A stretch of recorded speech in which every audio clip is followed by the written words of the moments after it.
मैं अतीत हूं।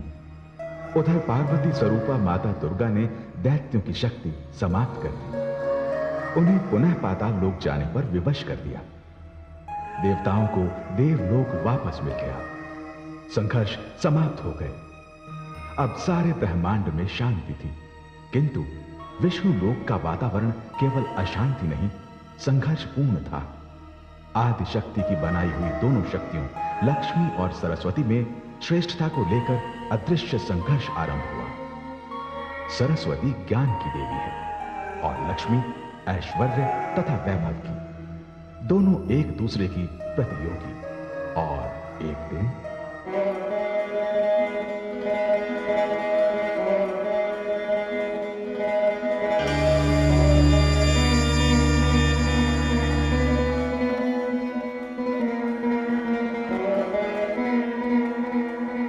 मेरा प्रणाम स्वीकार कीजिए देवी सरस्वती।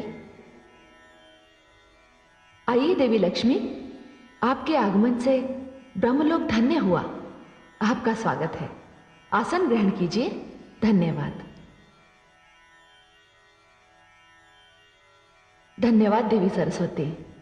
जन कल्याण के कार्यों में इतनी व्यस्त रहती हूं कि कहीं आने जाने का समय ही नहीं मिलता।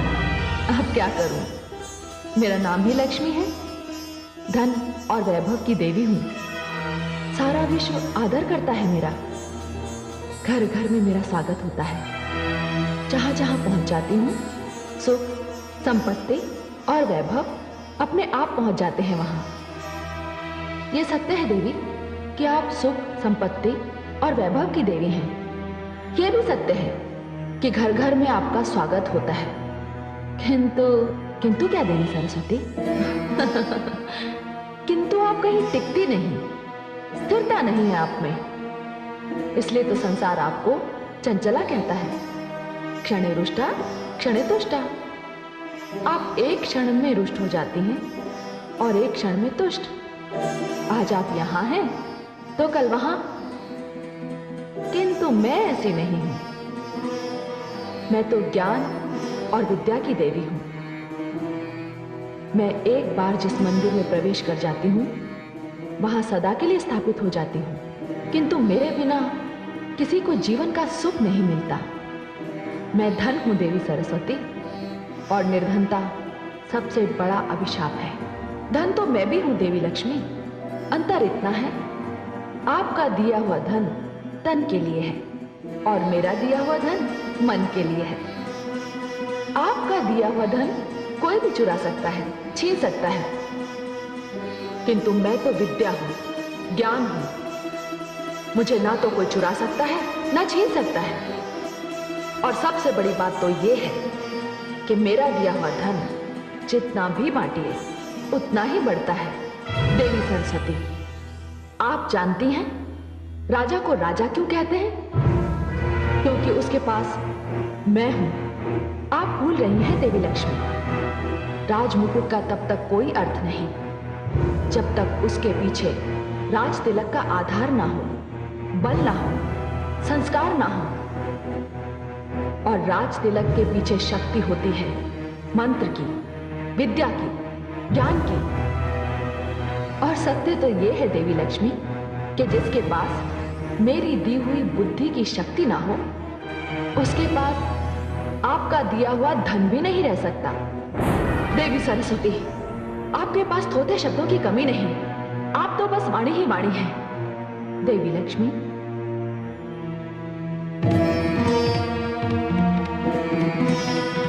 शब्द जब मंत्र बन जाता है तो उसमें दिव्यता आ जाती है। वाणी का जब विद्या से मेल होता है तब वो कंठ की शोभा बन जाती है और संसार उसे सुनने के लिए व्याकुल हो उठता है। वाणी अमृत है, वो सुगंध है जो होठों पर आकर वातावरण को धन्य कर देती है। देवी सरस्वती, सत्य तो ये है कि मेरे आने से उदास वातावरण आनंदमय हो जाता है। रोते हुए मुख हंसने लगते हैं। और वो बात तो आपने अवश्य सुनी होगी कि भूखे पेट भजन भी नहीं होता। देवी सरस्वती, आप कुछ भी कह लीजिए, मैं श्रेष्ठ हूं। देवी, ज्ञान और धन में यदि कोई श्रेष्ठ है तो वो है ज्ञान। क्योंकि ज्ञानी की पूजा तो राजा भी करता है। अतः श्रेष्ठ मैं हूं, आप श्रेष्ठ हैं या मैं, हम दोनों इस विवाद में ना पड़कर इसका निर्णय भगवान विष्णु पर छोड़ते हैं कि हम दोनों में कौन श्रेष्ठ है। मुझे स्वीकार है, तो चलिए।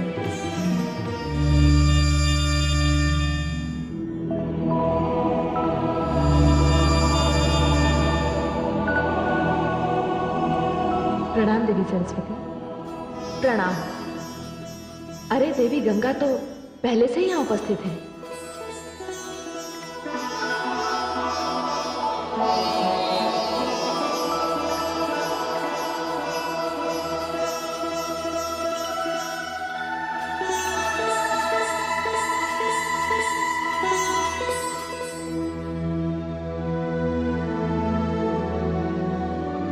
हे देवी लक्ष्मी, आप मुझे स्वयं यहां लेकर आई हैं। आपने मुझे आसन तक ग्रहण करने को नहीं कहा। क्या विष्णु लोक में अतिथियों का सत्कार इसी प्रकार किया जाता है? क्षमा करें देवी सरस्वती। देवी लक्ष्मी तो श्री नारायण के हृदय में निवास करती है और मुझे अपने चरणों में रहने का अधिकार स्वयं श्रीहरि विष्णु ने ही दिया है। और रही आपकी बात, तो आपके लिए तो सदैव ही यहाँ स्थान की कमी रहती है। ये समस्या मेरी नहीं, आप ही की है। मैं अतिथि हूं और नियमानुसार आपको अपना स्थान छोड़कर मुझे स्थान देना चाहिए। देवी सरस्वती, मैं तो अपना स्थान छोड़ने की सोच भी नहीं सकती। और मैं अपना स्थान छोड़कर कहाँ जाऊंगी? तो आप मुझे यहाँ लाई क्यों? अब तो ये बात मुझे स्वयं श्री हरि से पूछनी पड़ेगी कि यहाँ मेरा स्थान कहाँ है। किंतु इस समय ये संभव नहीं है देवी सरस्वती। वे योग निद्रा में हैं। मैं उन्हें जगाऊंगी और मैं आपको इसकी अनुमति नहीं दूंगी। आप घोर अपमान कर रही हैं मेरा देवी लक्ष्मी। देवी लक्ष्मी सत्य ही तो कह रही है। देवी गंगा, मैं जानती हूं कि आप इनकी हाँ में हाँ क्यों मिला रही हैं। मैं ये भी भली भांति जानती हूं कि वो कौन है जो मेरे विरुद्ध आपके कान भरता रहता है। भला मेरे कान कौन भरेगा? देवी गंगे हो ना हो, देवी सरस्वती का संकेत मेरी ओर है। इन्हें संदेह है कि इन्हें चढ़ाने के लिए मैं आपको उकसाती हूं। संदेह नहीं देवी लक्ष्मी, मुझे पूर्ण विश्वास है। ये सरासर अन्याय है देवी सरस्वती। ये बात मैं भली भांति जानती हूँ कि आप भगवान श्री हरि विष्णु के चरणों में स्थान पाने के लिए सदैव ही व्याकुल रहती है। किंतु नीलकमल ने ये स्थान स्वयं मुझे दिया है और आप देवी लक्ष्मी से व्यर्थ ही रुष्ट हो रही है। गंगा सत्य कह रही है देवी सरस्वती। हाँ, गंगा तो सत्य ही कहेगी ना। मैं आप दोनों के षड्यंत्र को, इस अभिनय को भली भांति जानती हूँ। देखिए देवी सरस्वती, यदि आपके मन में देवी लक्ष्मी के लिए कोई दुराग्रह है तो कृपया मुझे क्षमा करें, मुझे व्यवहार में ना लाएं। गंगे, आपको व्यवहार में लाने की क्या आवश्यकता है मुझे? मैं स्वयं इतनी सक्षम हूं कि अपने ज्ञान से, अपनी बुद्धि से, अपनी योग्यता से एक दिन श्री हरि के चरणों में ही नहीं, हृदय में स्थान प्राप्त कर लूंगी। नहीं देवी सरस्वती, नहीं, वो दिन कभी नहीं आएगा। उनके हृदय में मेरा निवास है और कोई कितना भी शक्तिशाली क्यों ना हो, मुझे श्री हरि के हृदय से कोई नहीं निकाल सकता। अच्छा, तो आप मुझे चुनौती दे रही है देवी लक्ष्मी। देखिए देवी सरस्वती, आपका विवाद देवी गंगा से आरंभ हुआ और अब आपने अपने क्रोध का लक्ष्य मुझे बना लिया। देवी, यदि आपको मुझसे ईर्ष्या है कि मैं ऐश्वर्य और वैभव की देवी हूं, तो इसमें मेरा कोई दोष नहीं। यह स्थान तो मुझे स्वयं आदि शक्ति परमेश्वरी ने दिया है। अच्छा, तो बहुत अहंकार है आपको अपने वैभव और अपने ऐश्वर्य पर। तो जाइए देवी लक्ष्मी, मैं आपको इस स्थान से अर्थात विष्णु लोक से दूर करती हूं। देवी सरस्वती, जाइए, मैं आपको शाप देती हूं। नहीं देवी सरस्वती, आप विष्णु लोक छोड़कर धरती पर चली जाएंगी और वहां तुलसी हो जाएंगी और आपका संबंध भगवान विष्णु से समाप्त हो जाएगा। और धरती पर आपका विवाह किसी असुर से होगा। देवी सरस्वती, ये आपने क्या अनर्थ कर दिया? आपका विवाह तो मुझसे था और आपने देवी लक्ष्मी को श्राप दे दिया। ये अनर्थ मैं सहन नहीं करूंगी। जाइए, मैं भी आपको श्राप देती हूं कि आप धरती पर नदी बनकर प्रकट होंगी। जाइए, नीचे उतर जाइए। देवी गंगे, आपने देवी लक्ष्मी के लिए मुझे श्राप दिया, तो मैं भी आपको श्राप देती हूं कि अब आप श्री हरि के चरणों से निकलकर धरती पर नदी बनकर उतरेंगी और अधिक से अधिक पापियों के संपर्क में आएंगी। आप पापियों से घिरी रहेंगी।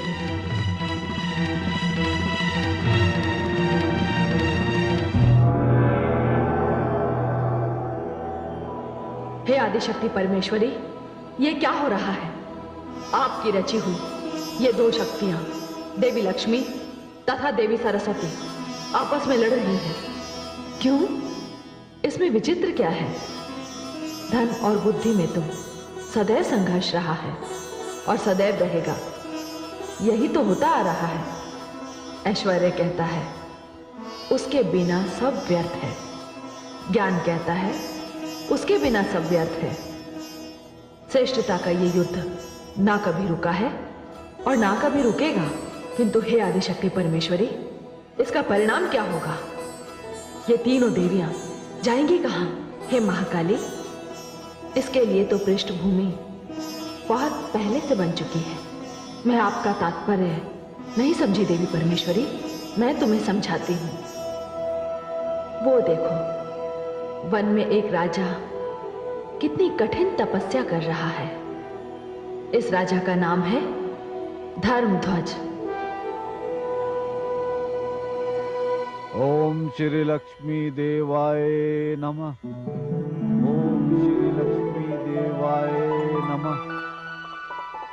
ओम श्री लक्ष्मी देवाय नमः। ओम श्री लक्ष्मी देवाय नमः। ओम श्री लक्ष्मी देवाय नमः। ओम श्री लक्ष्मी देवाय नमः। ओम श्री लक्ष्मी देवाय नमः। ओम श्री लक्ष्मी देवाय नमः। ओम श्री लक्ष्मी देवाय नमः। ओम श्री लक्ष्मी देवाय नमः। ओम श्री लक्ष्मी देवाय नमः। ओम श्री लक्ष्मी देवाय नमः। हे देवी परमेश्वरी, ये तो देवी लक्ष्मी की तपस्या कर रहा है। ये धर्मध्वज क्या चाहता है? हे देवी, इसकी कोई संतान नहीं है और वो देवी लक्ष्मी को संतान रूप में प्राप्त करना चाहता है। सच पूछो तो मेरी भी यही इच्छा थी कि ये देवियां स्वर्गलोक से पृथ्वी पर जाएं और पृथ्वी निवासियों के काम आए। हे देवी परमेश्वरी, ये कैसे होगा? देवी लक्ष्मी पृथ्वी पर तुलसी बनकर जन्म लेंगी। देवी सरस्वती एक कल्याणकारी जलधारा के रूप में प्रकट होंगी और देवी गंगा को भागीरथ नाम का एक महान तपस्वी राजा धरती पर उतार कर ले जाएगा। हे देवी परमेश्वरी, यह सब आपकी इच्छा से हो रहा है। आपकी लीला अपरंपार है। मैं भी देखती हूं पृथ्वी पर उतर कर ये देवियां क्या करती हैं। किंतु इस समय तो देवी लक्ष्मी अपने शाप को लेकर बड़ी चिंतित हैं।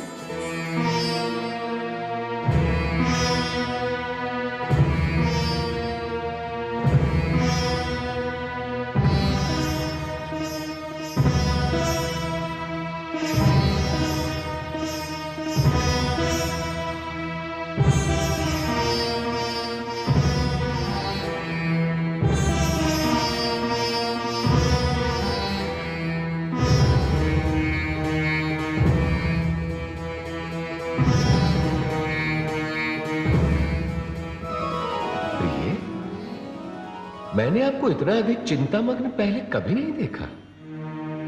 हे कमल लोचन, आप तो यूं ही योग निद्रा में थे।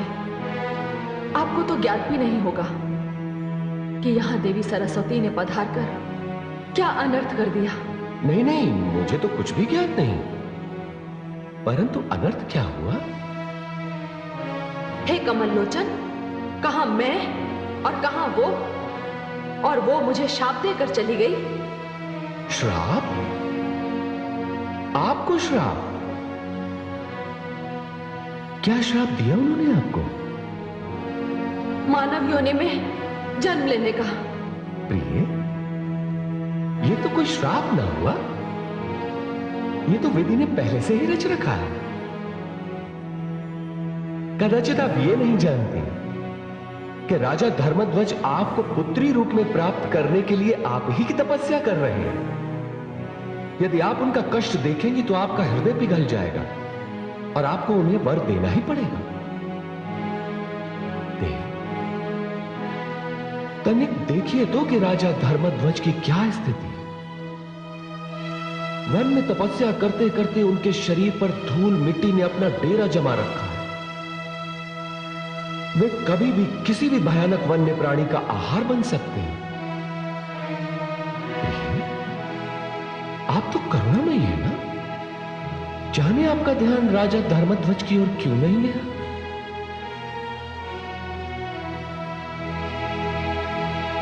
ओम श्री लक्ष्मी देवाय नमः।